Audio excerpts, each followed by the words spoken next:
Yoda One is more of a mobile publisher. We've helped a number of foreign developers like the Cross Hero guys, as well as the Rodeo Stampede guys up on the global stage, as well as bringing a bunch of foreign developers into China. But today I'm going to be talking more about PC publishing, and specifically premium PC publishing in China.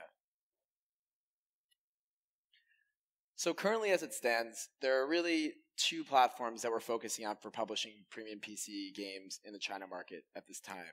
That's not to say that there are not going to be more platforms that come about in the near future. If the fragmentation of the Android market in China is any indication, we will for sure see a number of other platforms pop up.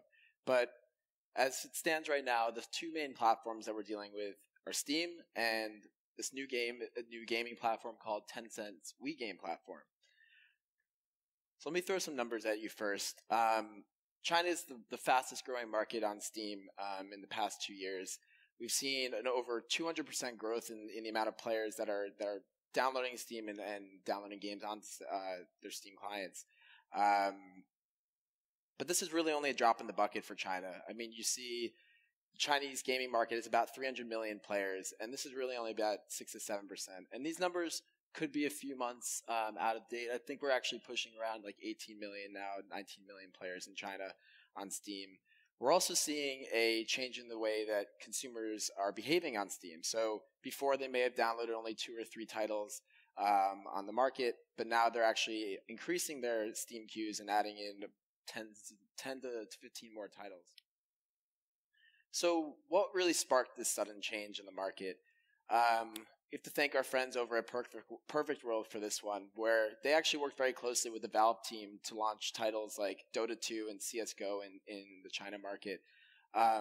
This was really the first exposure that a lot of Chinese players had to Steam. Previously, they would look for cracked builds, they would look for ripoffs on any forum they could to avoid paying premium prices for games. But with Perfect World's introduction of Dota 2 and CSGO, you actually had to download the Steam client to access these games and the premium content that came with these.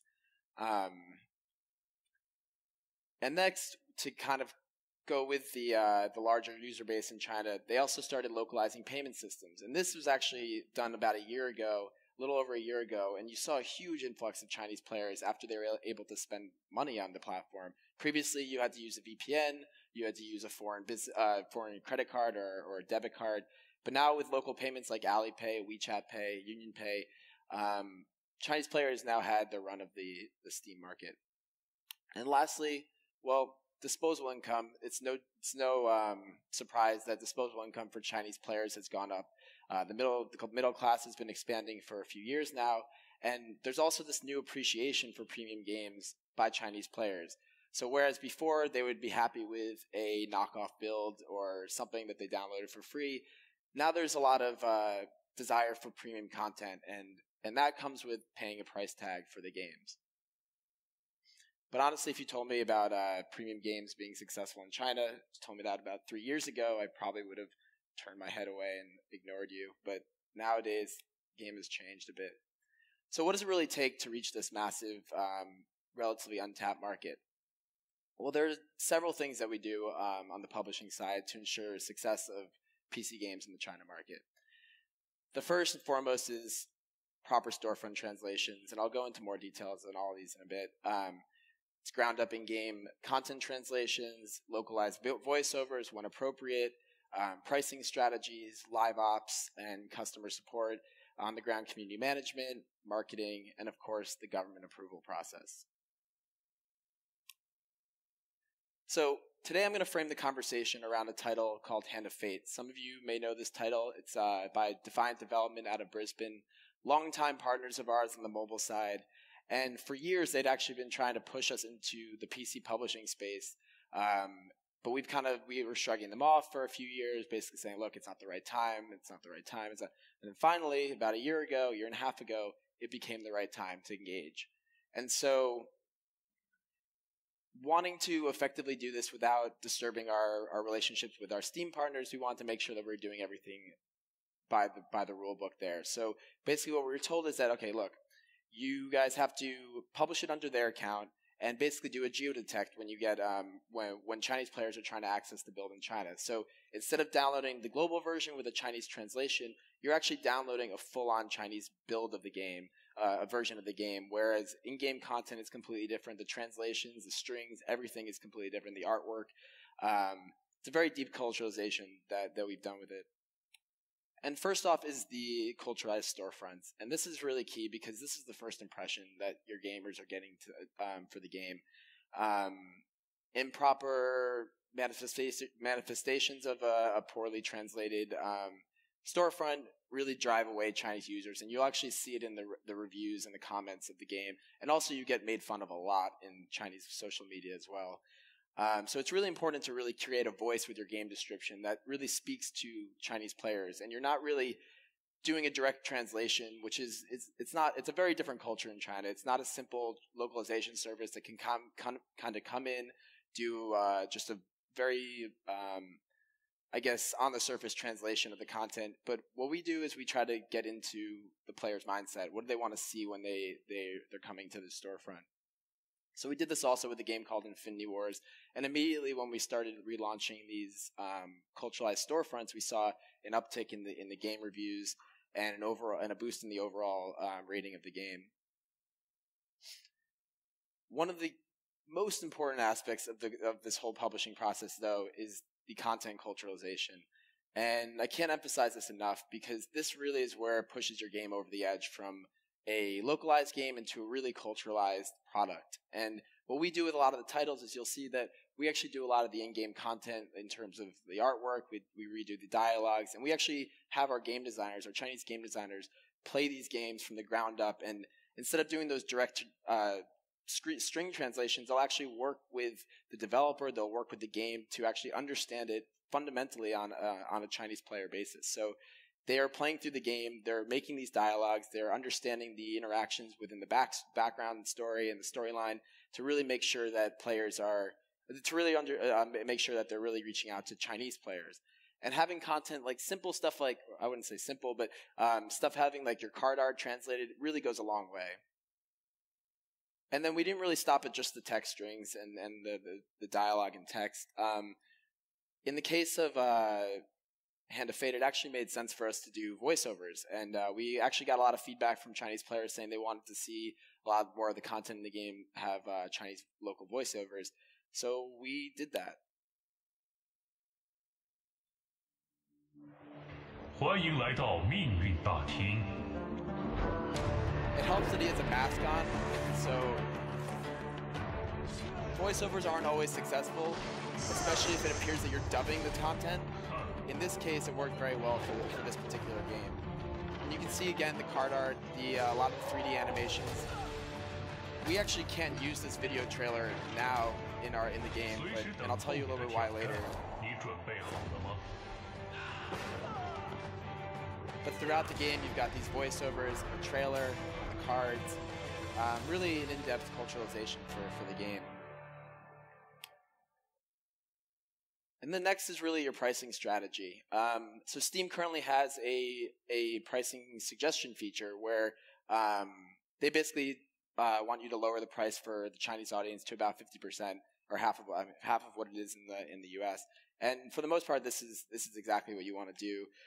While Chinese players are okay with paying for premium content these days, they're not willing to pay as much as your typical Western player. You're really going for mass market rather than the individual player. So if you want to lower your price, you'll get a huge volume of players coming into the game. And this is especially evident during summer sale times. And it's really important to think about this price drop for other markets when you're pricing your game, because you will have to lower the price for the China market. It's inevitable. And then a little tip is when working, and I'll go into more when we're partnering with these other platforms, but they're going to want you to lower the price even further to make their platform more competitive as well. So yeah, keep in mind that, I mean, for a game like Hand of Fate, we actually, for the summer sale, we had it down to about $2.50 from a $20 price point.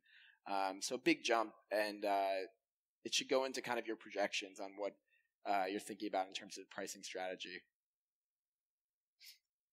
And then very similar to the West, you want to reach out to Chinese gaming media. For Hand of Fate, we reached out to about 40, 50 plus PC gaming specific websites and trying to frame it in the context of a relaunch because the game had already been out. There had already been a Chinese translation in there.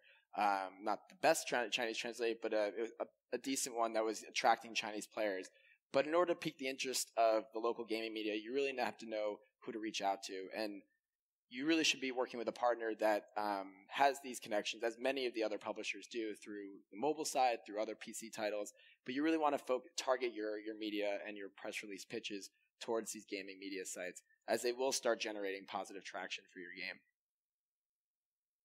And social media is absolutely key. You guys can do this also you hire someone local to just manage your social media accounts. This goes a long way in terms of driving interest to your game. You also can interact with other influencing social media accounts to promote your title. We do it through WeChat, we do it through Weibo, we do it through QQ, and sometimes developers will just hire a guy on the ground to just kind of manage their community. And this is a big step for Chinese players to see the personality of your game come out in social media, and that you're actively pursuing the Chinese audience rather than kind of reacting to it. And then you'll see on the left, actually, that's probably the less familiar of the four icons. That's Baidu Tieba. And that's more of like a Wikipedia meets Reddit type deal where you post strategies, you have players posting questions that get upvoted, and we actually interact directly with the player community this way as well. Again, also possible to do with one person on the ground or a hired Chinese guy. And then influencers, as in the West, are also very key, but it's important, similar to how you probably structure your marketing strategy in the West, that you'd want to look for ones that have a similar genre. A lot of these guys are very overpriced, especially in China, so you want to make sure your money's not going down the drain when you're reaching out to these guys. You want to make sure that players are actually viewing their content because, as you can imagine, there's a huge diversity of these influencers in China. A lot of them will talk a big game, but at the end of the day, it's really about how many viewers you're driving.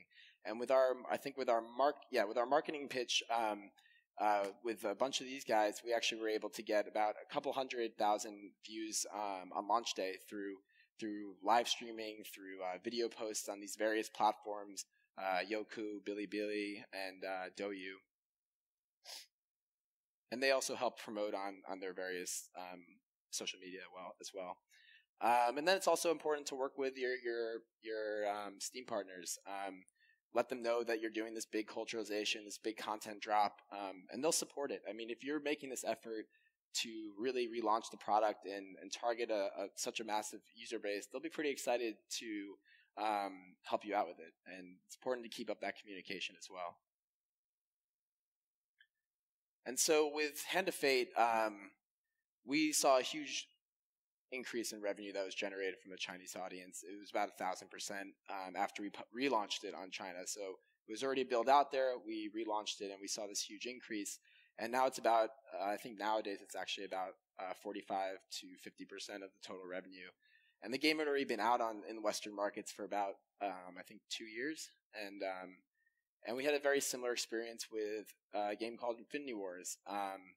And we got a huge, I think before that, we actually, there wasn't really even a Chinese version in that. So we actually increased the user base by a lot more as well. Well, what really comes next? So you've properly culturalized the product now, covered all your bases on the marketing side.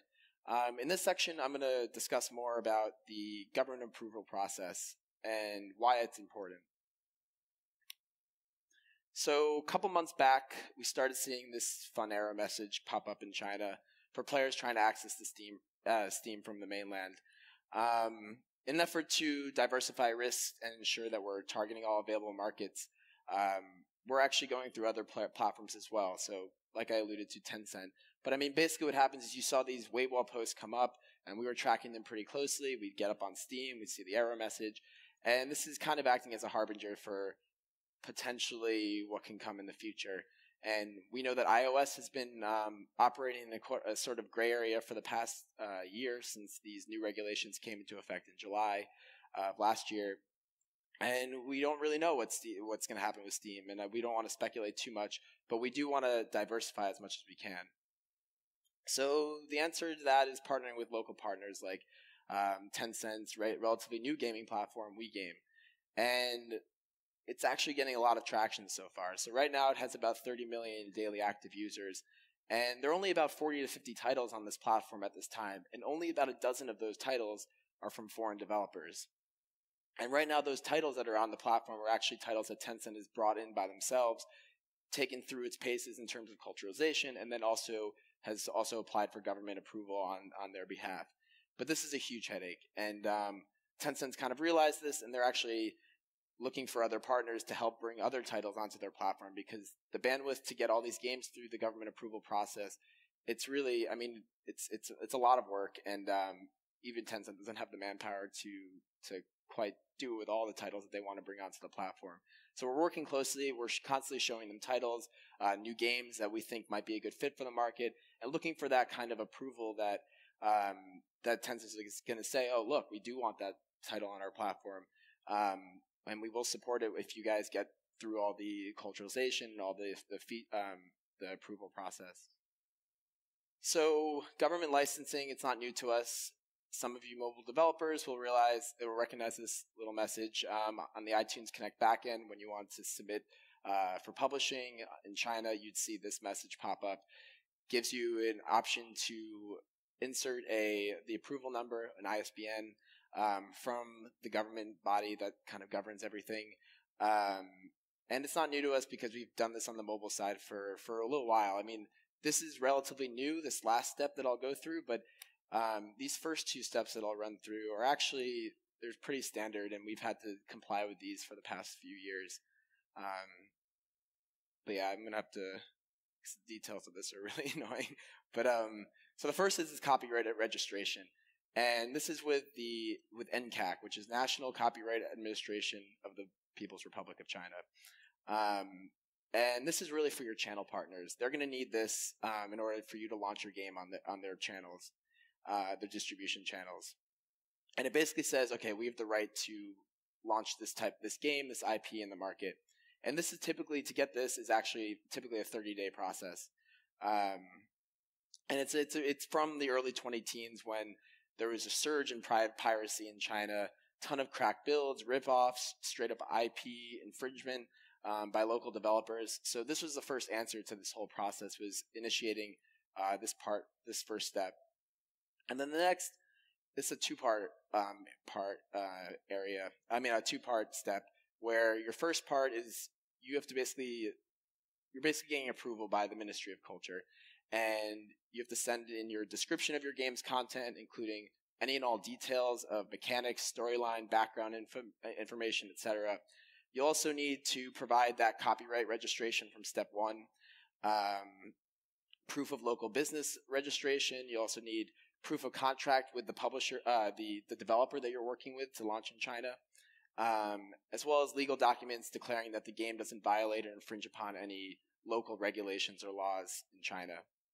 And then part 2 of this second step involves distribution partners. So your developer partner, you'll basically have to have an end user agreement from your distribution partner. And every single time you do this, so with every partner that you're launching your game on, you're going to have to get a separate end distribution requirement.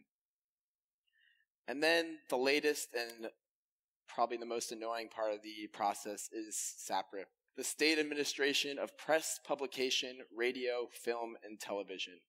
It's basically now the governing body, and this is the third step that was introduced in July of last year. And it's the latest and most comprehensive addition to the regulatory process, where you'll need at least the above 2 steps, as well as a slew of additional requirements that I'm not going to bore you guys with at this time. There is a comprehensive article written online by my CEO, Henry Fong, on Gama Sutra, if you guys want to check that out. It's a whole slew of documentation, but honestly, that's the documentation for a mobile title right there, a fairly casual one. It involves code, it involves screenshots, that's about 80 pages right there. And this process takes about 3 months. So for a Chinese game, you can go through a quicker process, which is about 1 to 2 months. But if you're publishing a foreign game, if there's anything foreign attached to it, then you're going to have to go through the second channel of 3-month at least a 3-month process. And we've had our fair share of frustrations with obtaining this. But the goal is to get something like this at the end, which basically says, okay, look, I've been through the process. Our game is legally publishing on China. But I'm going to go through a little bit quickly some of the stuff. So I don't know if you guys know a game called Forts. It recently launched, and we've been working with them to work on the China build of it. And China's very sensitive to certain content, and politically sensitive maps, character designs, faction names, logos, all need to be reimagined for this game. I mean, this game actually had, like, it basically pitches it's a physics-based RTS game where it pitches the U.S., Russia, and China against each other in a fight for oil. And the Chinese faction had actually straw hats. It was pretty bad. And so we had to go ahead and help the team scrub through all this content to make sure that it would pass through review. The other thing was with Hand of Fate. So there are 4 races in Hand of Fate. One of them is skeletons, and apparently skeletons is a no-no, not very kosher in China. And so we had to actually go through and scrub out all the 3D assets, all the card assets, which is now why that trailer is now a waste. And now we have them as wood golems. So we retextured it, recolored it, and had to resubmit it for government approval, all to abide by these. And we're constantly keeping a list, and I'm happy to go into more stories on the mobile side too of what we've had to do to get past these regulations. But basically, it's a 3-month process plus some. So in the case of Hand of Fate, it's been about 5 months. With Forts, it's going to be probably around 4.5 months. But yeah. Anyways, key takeaways, run through these quickly. Ground-up localizations are essential for really reaching your Chinese audience effectively. You want to price your game appropriately, and then you want to do on-the-ground marketing to create momentum for your game. And that's in the social media, that's through gaming websites, etc. And then the government approval process, though still Steam's operating a little bit of a gray area, it's an eventual necessity, and you're going to also want it for launching on other platforms as well. And happy to take questions. You also please find me afterwards. I know I kind of raced through a lot of this content in an effort to try and give it to you guys, but please feel free to reach out to me on email. I'll stick around after for questions, and all good. All right, good. Well, we will let you go then, and certainly, as Matthew mentioned, he's available to answer questions as you find him in the hallways. Thank you again.